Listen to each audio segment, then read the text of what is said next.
성경은 어쩌면 장식품일 수도 있고 항상 우리 손에 뻗기만 하면은 우리가 쉽게 잡을 수 있는 책임에도 불구하고 쉽게 그것을 펼쳐서 읽음으로 말미암아 우리에게 적용하고 우리의 지식으로 담는 데는 굉장히 부담스러운 책 중에 또 하나가 성경이라는 것입니다. 그러기에 이 성경에 대한 모든 부분을 우리가 조금 봤을 때 성경이 가지고 있는 권위, 그리고 성경이 가지고 있는 힘이 무엇인지를 우리가 조금 알았으면 좋겠다라는 생각입니다.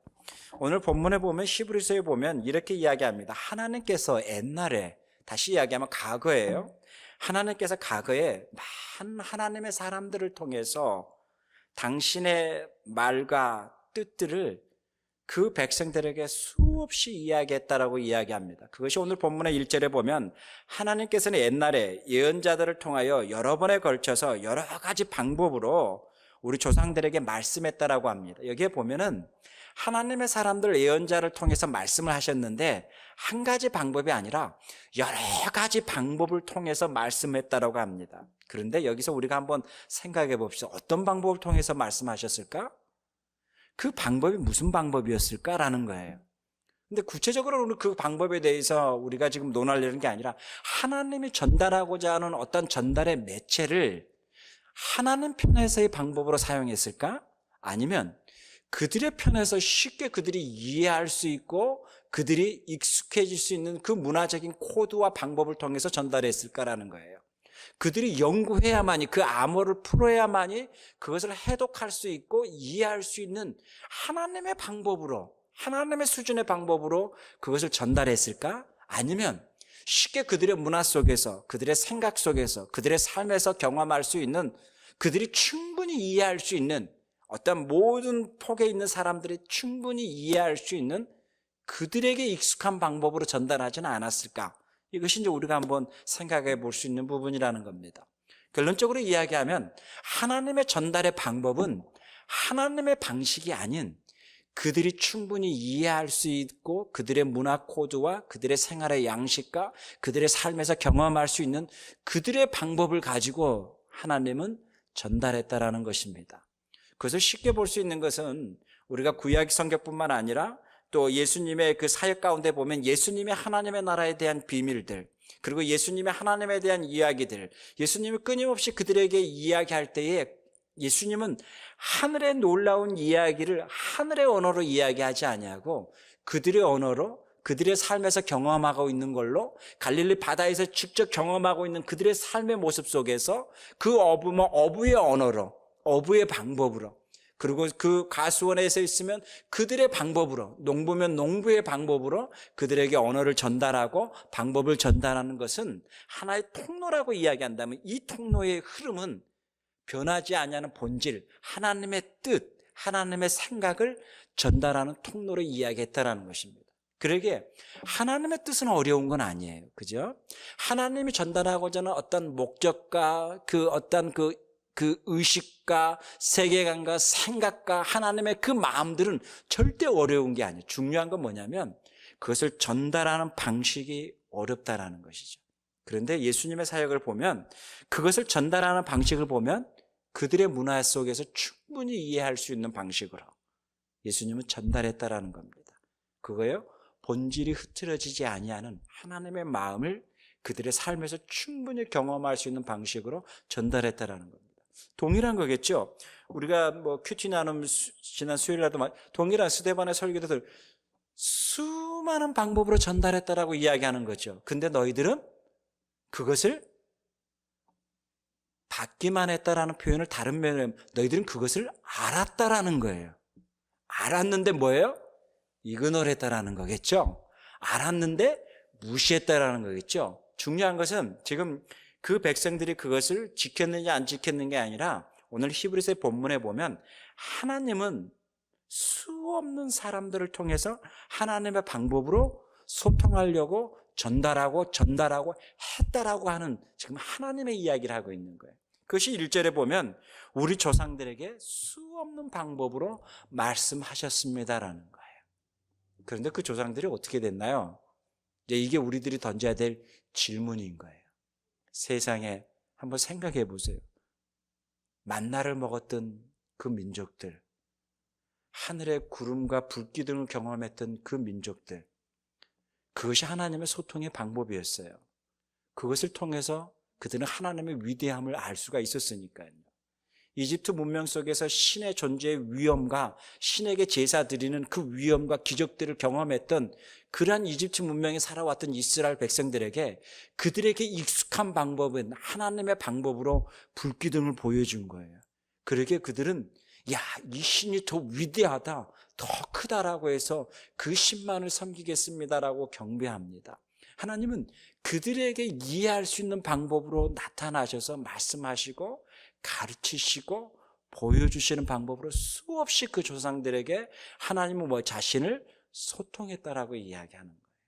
자, 2절에 보면 또 이렇게 이야기하죠. 이제는 이것이 구약이었다면 2절에 보면 신약에 와서는 이제는 마지막 날이라고 하는데 신약에 와서는 누구를 통해서 말씀해요? 이제는 말씀이 육신이 되어 우리 가운데 거하시는 분, 그분에 대해서 먼저 3절에 보면 이렇게 표현하고 있어요. 우리 같이 한번 읽을까요? 그가 누구죠? 바로 말씀이 육신이 되신 분인 예수 그리스도를 이야기했죠. 그는 하나님 영광의 광채시요 하나님의 본체대로의 모습이시고 그는 자기의 능력 있는 말씀으로 만물을 보존하시는 분, 그는 죄를 깨끗게 하시고자 높은 곳에 계신 조문하신 분의 오른편에 앉아 계시는 분, 이게 누구예요?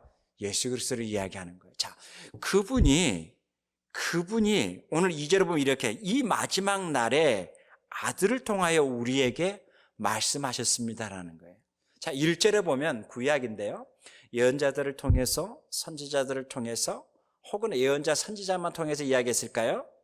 하늘을 통해서, 구름기둥을 통해서, 불기둥을 통해서, 만나를 통해서, 어떤 표적을 통해서, 수많은 이적을 통해서 말씀하셨죠. 어떤 걸 말씀했을까요?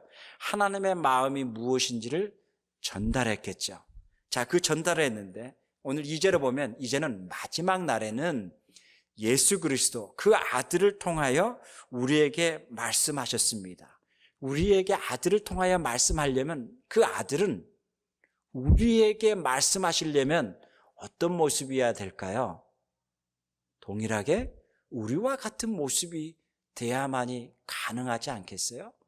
그 모습이 하늘에 앉아있는 모습으로서 하늘에서의 울림으로서 전달하는 메시지가 아니라 동일하게 우리와 같은 모습으로 우리와 같이 고통도 당하시고 우리와 같이 굶주림도 당하시고 우리와 같이 고민도 하고 있는 동일한 우리와 같은 존재로 왔을 때에 그 말씀이 우리에게 전달의 매체가 더 정확하지 않겠습니까? 저분은 하나님이니까 그렇게 말씀하실 수 있지. 저분은 저렇게 있으니까 그렇게 말씀하실 수 있지가 아니라 동일하게 우리와 같은 모습으로 고통도 겪으시면서 우리와 같이 고민하시면서 우리와 같이 생각하시면서 우리와 같이 성장하신 그 문화 속에서 그 세상 속에서 있을 때만이 정확하게 그 말씀이 전달되지 않겠어요? 그래서 요한복음 1장 14절에 보면 말씀이 육신이 되어 우리 가운데 거하셨다라고 이야기합니다. 그것이 오늘 우리가 이야기하는 그분, 3절에서 이야기하는 그분이 누구인가에 대해서 하나님과의 본체이신 분, 하나님의 영광의 광채이신 분. 만약 하나님의 영광의 광채였다면 어쩌면 그 백성들은 그 예수님을 두려움의 대상으로 탁 땅에 엎드려서 그 두려움의 대상으로 했을 것입니다. 그런데 그 예수님은 두려움의 대상이 아니라 우리의 친구와 같은 분, 우리의 법과 같은 분, 우리의 동료와 같은 분, 우리의 이웃과 같은 분, 우리의 삶에서 동일하게 우리와 같이 경험하고 있는 그분, 그분의 모습으로, 육신의 모습으로 우리 가운데 거했다라는 겁니다. 그러고 난 다음에요, 그분께서는 우리에게 뭐라 그래요? 그 아들을 만물의 상속자로 세우시고 그를 통하여 온 세상을 지으신 것을 선포하시고 말씀하신다라는 겁니다. 그 온 세상을 지으신 그분이 오늘 마태, 마가, 누가, 요한복음을 통해서 끊임없이 이스라엘 백성들에게만 이야기하는 것 같지만, 갈릴리 사람들에게만 하나님 나라의 비밀을 이야기하는 것 같지만, 그것은 갈릴리 사람들에게만 국한된 것이 아니라 그 이후에 예수 그리스도를 믿고 따르는 수많은 사람들에게, 영적인 그 갈릴리 사람들에게 동일하게 하나님의 나라의 비밀을 이야기합니다. 그러기에 예수의 이야기는 육신의 모습을 입고 있기 때문에 권위가 없다라는 것이 아니라 도리어 통로로서의 육신의 모습을 입고 있는 그 예수 그리스도를 통해서 말씀을 하시는, 하늘의 말씀을 하시는 그 권위 자체는, 그 성경 자체는 훼손되지 않는다라는 것입니다. 도리어 우리에게 더 친근감이 있고 우리의 고통을 아시고, 그러기에 그가 말할 수 없는 탄식함으로, 애통함으로, 간절함으로 누구를 위해서 간구하시겠어요? 우리를 위해서 간구하신다라는 것은 그 사정을 누가 알기에? 그가 알기에. 그 고통을 누가 알기에? 그가 알기에. 우리가 고민하고 있는 것을 누가 알기에? 그가 알기에 단언하고 기도한다라는 겁니다. 그것이 뭐예요? 말씀이라는, 그 권위라는 거죠. 그래서 오늘 1절과 2절에 보면 큰 갭이 있습니다. 구약이라는 1절의 내용, 수많은 사건을 통해서 우리에게 말씀해서 줬던 이 말씀, 그 다음에 신약 시대에 살고 있는 이 마지막 내라는 그 아들을 통하여 우리에게 주시는 이 말씀, 이 말씀의 권위에 대해서 이야기하고 있는 것입니다. 그래서 이 말씀을 통해서 우리는 그러면 무엇을 아느냐라는 거예요. 말씀을 통해서 우리가 아는 것이 어쩌면 우리가 너무 좁게만 알고 있는 것이 아닌가라고 하는 그러한 생각을 우리가 좀 해봐야 된다. 예수 그를 통해서 우리는 구원을 얻습니다. 이것은 진리입니다. 이제는 구원을 받는 그 백성뿐만 아니라 구원을 받지 아니하는 그런 모든 백성도 바로 예수 그리스도께서 다스리고 통치합니다. 믿으십니까? 세상의 모든 법이 예수님을 따르지 아니하는 법 같지만 세상의 모든 만물을 다스리고 통치하는 이도 바로 만물의 창조자이신 예수 그리스도가 다스리고 통치합니다. 이 부분 속에서 우리는 고민이 있죠. 세상 돌아가는 꼴이 영 아닌데도 그래도 다스립니까? 그래도 그분은 다스리고 계십니다. 이것을 우리는 끊임없이 우리가 봐야 된다는 거예요. 사회학자가 이런 표현을 했습니다. 인간의 모든 죄의 결과물, 그것을 다른 말로 얘기하면 인간의 모든 욕심의 결과물은 결국 다른 사람을 살인하게 되고 그리고 국가적으로는 전쟁을 하게 되는 것으로 시작이 된다라고 이야기합니다. 이것이 뭐예요? 인간이 가지고 있는 욕망, 욕심의 결과라고 이야기합니다. 여러분, 이 욕망, 욕심의 결과가 출발이 어디가 됐어요? 바로 에덴에서부터 출발이 됩니다. 우리는 끊임없이 이 욕심의 욕망에 의해서 꿈틀거립니다. 조금 더 많이 소유하려고 하고 조금 더 많이 누리려고 하고 조금 더 편한 것을 가지려고 하는 끊임없는 정당성을 부여받기를 원합니다. 그것이 뭐예요? 인간이 타락한 이후에 가지고 있는 하나님의 본체에는 없는, 하나님의 형상의 이미지에는 없는 우리 인간이 가지고 오는 욕심의 꿈틀거림 부분이라는 겁니다. 여러분, 뱀이 하와에게 이야기했을 때 결국은 가장 중요한 게 뭐예요? 그것이 먹음직하다? 정말 그것보다 더 중요한 게 뭐겠어요? 그걸로 말미암아 뭐처럼 된다? 나도 누구처럼 된다라고 하는 그것이 그로 하여금 욕망을 꿈틀거리게 하는 자극이 된다라는 거죠. 우리의 모든 삶의 부분이 그거다라는 거예요. 우리 인간이 살고 있는 모든 경제의 원리 속에서 살아가고 있는 모든 사람들의 부분에 성공이라는 경제 논리, 모든 거에 흘리고 있는 그 모든 부분은 바로 그 창세기에서 나오는 것과 동일한 부분이라는 거예요. 나도 누구처럼 될 수가 있다. 나도 무엇처럼 될 수가 있다라고 하는 그 욕망이 우리를 끊임없이 질주하게 한다라는 겁니다. 그런데 그 욕망의 결과가 뭘까요? 우리는 다른 사람을 많이 불편하게 합니다. 힘들게 합니다. 다른 것을 뺏게 만듭니다. 다른 것을 취하게 만듭니다. 이웃을 힘들게 합니다. 심지어는 그것을 속이기까지 합니다. 심지어는 살인까지 하게 됩니다. 이것이 뭐예요? 우리가 취하고 있는 우리의 근본적인 욕망의 모습이라는 것입니다. 그러한 모습 속에 있는 우리 인간을 향해서 이제는 말씀의 육신이 되어 우리와 소통하려고 합니다. 왜요? 욕망대로 살아가면은 결과물이 무엇인지를 알고 있기 때문이겠죠. 그래서 그 욕망대로 살아가는 우리들에게 그것이 참다운 삶이 아니다라고 하는 또 다른 나라의 삶을 이야기합니다. 그것이 우리가 꿈꾸는 나라가 아니라고 이야기합니다. 그래서 인간들은 끊임없이 바벨탑을 쌓았습니다. 경제 논리를 우리는 끊임없이 모든 인간이 행복해질 수 있다라고 경제 논리를 폈습니다. 그러나 그렇게 될까요? 그렇게 되지 못합니다. 많은 철학자들은 끊임없는 사상을 통해서 인간이 시대마다 발전해 간다라고 이야기합니다. 역사와 정치가들은 끊임없는 국가와 복지와 그 다음에 유토피아의 더 나은 세상을 위해서 만들어갑니다. 그랬을 때 그 모든 인간의 욕망이 해결될까요? 해결되지 못합니다. 그 나라를 통해서는 도무지 우리의 것을 해결하지 못합니다. 그 나라에 살고 있는 우리들에게 예수님께서 말씀이 되어 육신이 되어 우리 가운데 침투하십니다.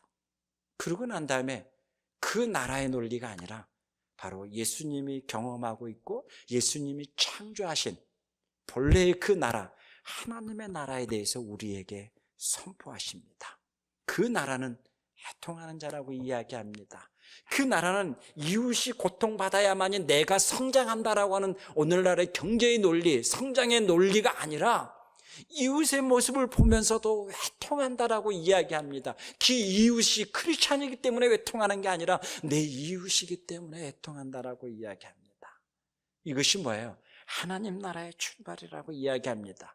이것이 우리가 살고 있는 세계관과 가치관을 뒤흔들기 시작합니다. 내가 살아야만 된다라고 이야기하는 것이 아니라 그 나라는 내가 죽어야만이 된다라고 이야기합니다. 다른 사람을 밟고 올라가야만이 된다라는 것이 아니라 다른 사람을 더 세워줘야 된다라고 이야기를 하고 있습니다. 그 자가 큰 자라고 이야기합니다. 말 같지 않는 말을 하는 것 같기도 합니다. 그런데요, 그 하나님의 나라는 그러한 원리로 살아간다라고 이야기합니다. 이것이 1세기 교인들에게 충격이었습니다. 갈릴리 사람들에게도 충격이었죠. 그래서 그들이 날마다 새롭게 하는 능력을 받는다라고 합니다. 그래서 아마 초대교회는 바울이 이야기하는 것처럼 로마서 12장 1절에서 이야기처럼 날마다 그들은 그 말씀의 권위 앞에 마음을 새롭게 하는 훈련을 했을 것입니다. 날마다 말씀의 권위 앞에 말씀을 붙들고 그 말씀을 의지하면서 날마다 새로워지는 것을 경험했을 것입니다. 그 새로워짐의 경험 앞에 세상이 물결에 휩쓸리지도 아니하고 욕망에도 휩쓸리지도 아니하고 날마다 하나님의 뜻이 무엇인지, 우리의 부르심의 소망이 무엇인지, 하나님이 우리를 구원하시는 목적과 의미가 무엇인지를 그들은 다시 한번 생각하는 공동체가 됐을 것입니다. 그래서요, 그 삶의 자리에서 내가 살아가는 의미가 무엇인지를 다시 고민합니다. 이것이 로마서 12장 1절과 2절입니다. 너희들은 이 세대를 본받지 말고 하나님의 뜻이 무엇인지를 분별하도록 하라는 것입니다. A 아니면 B라는 논리가 아니라 하나님의 뜻이 무엇인지를 생각해야 된다는 것입니다. 생각을 한 줄을 조금만 놓쳐버리면 우리는 세상의 물결이 너무 거세기 때문에 조금 발만 담겨 있어도 그 물결은 우리를 휩쓰고 갈 만큼의 강한 힘이 세상의 물결이라는 것입니다. 어때요? 예수 믿는 게 쉽지 않죠? 예수 믿는 게 어렵죠. 그러나 우리는 초대교회에서 이야기하는 것처럼 그렇게 말씀을 말미암아 그 권위 앞에 순종하고 묵상함으로 말미암아 그들은 하나님의 자녀의 행상을 회복하는 것을 경험했습니다. 그 자녀의 회복함을 경험했기에 그들은 죽음도 두렵지 않았겠죠. 조금 불편하게 살아간들 무슨 큰 그들에게는 해로움이 있겠습니까? 그러나 그들의 내면에는 더 강한 행복함이 있었죠. 더 강한 능력이 있었죠. 더 큰 소망을 품고 있었죠. 그것이 뭐예요? 앞으로 다가올 그 하나님의 나라에 대한 그 삶을 그들은 간접적으로 경험하면서 그 하나님의 나라의 소망을 품고 살아갔다는 것입니다. 우리 성도들은 어떻습니까?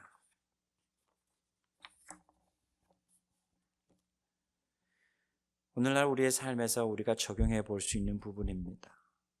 우리가 조금 편리할 수 있는 우리의 삶 한번 보자고요. 자동차 부분, 집 부분, 자녀의 좋은 진학의 부분, 그 다음에 좋은 직장의 부분. 이것은 우리의 모든 삶의 부분입니다. 그리고 우리의 모든 삶의 자리입니다. 이 가운데 직장의 부분도 마찬가지겠죠. 이것은 우리에게 정말 필요한 부분입니다. 그러나 이것이 우리의 인생에 사는 목적은 아니라는 것입니다. 왜요? 이것은요, 그냥 안개처럼 한순간이면 사라지는 부분이라는 것입니다. 직장의 부분, 우리가 살고 있는 터의 모든 부분도 한순간이면 어떤 것으로 말미암아 없어질 수 있는 부분입니다. 오래전에 일본에서 쓰나미가 일어났던 부분에 그 사람들의 이제 상담 치료하는 부분 속에서 그 사람들이 가지고 있는 부분이 갑자기 종교적인 부분이 올라갔다고 합니다. 그 가운데 한 여성분이 나온 글을 보면 이렇게 나와 있습니다. 우리가 몇십 년을 살고 왔었던 우리의 가정, 우리의 터, 우리의 땅, 우리의 할아버지, 아버지, 그리고 우리가 살고 왔었던 우리의 가정, 이 터, 이 모든 것은 우리가 열심히 수고하고 갖고 왔음에도 불구하고 외부의 어떠한 힘으로 말미암아 한순간에 사라질 수 있다는 것을 깨달았습니다라는 겁니다. 이것이 뭐예요? 우리가 가지고 있는, 우리가 거대하다고 느끼고 있는, 우리가 영원히 이것은 없어지지 않을 거라고 생각하는, 그리고 많은 것을 가지고 있어서 우리 그 다음 자손들에게 대물림해서 줘야 되겠다라고 열심히 지금 못된 짓 하고 있는 그 사람들, 그 모든 부분 속에서 한순간에 어떤 외부의 힘에 의해서 그것이 영원히 갈 것 같은데도 그것이 아니라는 것을 깨달았다라고 이야기합니다. 이것이 우리 인생이라는 것입니다. 우리의 인생은 그것을 우리가 쥐고 갈 수 있는 것도 아니고 소유하는 것이 소유할 수 있는 것이 아니라는 것입니다. 그것이 우리가 꿈꾸는 나라가 아니라는 것입니다. 하나님이 꿈꾸는 나라, 우리가 꿈꾸는 나라는 하나님의 모든 만물을 다스리시고 하나님의 자녀됨의 고백 속에서 하나님 앞에 경배하면서 살아가는 관계, 그 속에서 우리가 하나님의 뜻이 무엇인지를 분별하고 생각하면서 살아가는 이 땅의 우리들의 삶, 이 삶이 우리가 하나님 앞에 감사의 고백이라는 것입니다. 하나님 앞에 소통하고 있음이, 하나님의 뜻이 무엇인지를 알미 우리의 삶 속에서의 날마다 감사의 고백이 된다는 것입니다.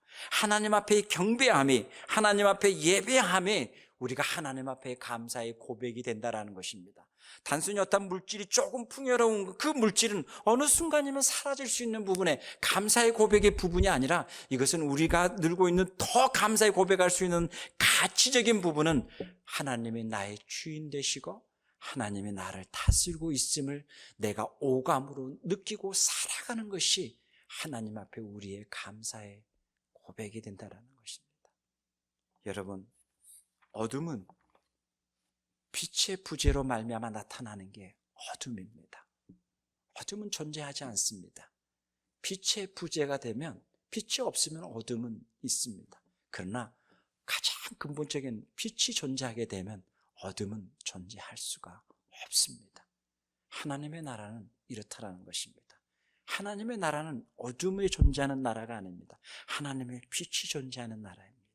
하나님의 말씀에 된 빛의 자녀가 이 땅에 우리가 거룩한 삶을 추구하고 살아가는 우리의 삶의 자리가 있을 때에 어둠은 같이 공유될 수가 없습니다. 그 어둠은 우리를 침투할 수도 없습니다. 날마다 말씀을 상고하고 묵상하는 우리들의 그 빛의 자리에 어둠은 우리를 유혹할 수 있는 힘도 없습니다. 그러나 하나님의 말씀이 부재되어 있는 상황에는 끊임없이 그 어둠은 우리를 충동합니다. 유혹하기 시작합니다. 그래서 우리는 또 무너지기 시작합니다. 그러기에 우리가 말씀을 붙드는 삶, 날마다 묵상하는 삶, 하나님의 말씀을 가지고 생각하는 삶, 이것이 우리가 2018년에 고민해야 됩니다. 하나님의 뜻이 무엇인지, 하나님의 말씀이 무엇인지 열심히 큐티하고 적용하는 것이 중요한 게 아니라 그 말씀을 가지고 생각하고 또 생각하면서 가는 우리들의 삶의 자리, 이 자리에서 하나님의 능력이 나타납니다. 기도하겠습니다. 하나님 아버지, 우리 성도들을 기억하여 주십시오. 2018년 시작하면서 큐티하는 삶, 그리고 말씀을 묵상하는 삶, 또 좋은 경건의 서적을 읽는 삶을 통해서 단순히 알미 아니라 그것을 생각하고 그리고 우리의 삶에서 고민하면서 갈 수 있는 이 땅의 건강한 크리스찬이 될 수 있도록 하나님 축복하여 주시고 인도하여 주시기를 원합니다. 감사합니다. 예수님의 이름으로 기도하옵나이다. 아멘. 우리 300